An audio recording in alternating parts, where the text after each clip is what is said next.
There's a crisis in America which isn't getting nearly enough coverage, and it's this giant uptick in Americans who are going hungry.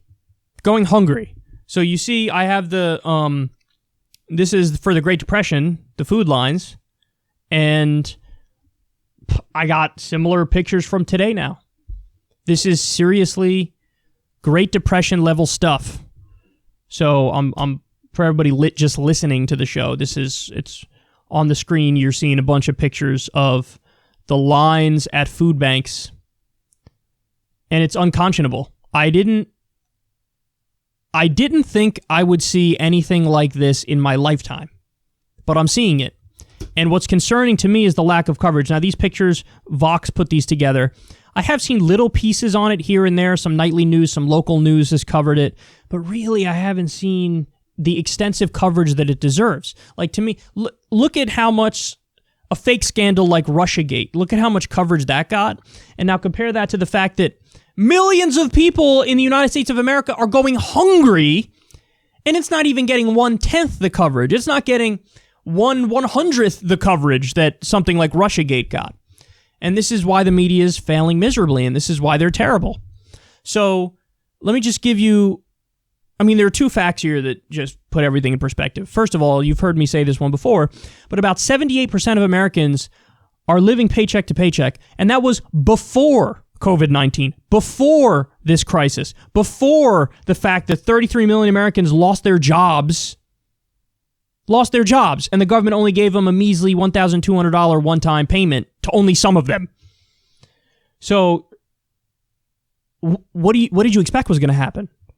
When you have this crisis, everybody gets fired. A lot of people are taking pay cuts. 70% of Americans are living paycheck to paycheck. People don't have the savings to weather this storm. But here's the other scary fact. 38 million people were on food stamps, the SNAP program, before the crisis. Before. Now, can you imagine what percentage of the country is food insecure now? If it was 38 million people who were food insecure beforehand, now with this crisis, guys, I honestly, is it like 100 million people? What is it, like 80 to 100 million people in this country are now food insecure? And meanwhile, there's 330 million or so in this country? So almost a third of the country might be food insecure now. Again, these lines are something, I've never seen anything like this before in my life.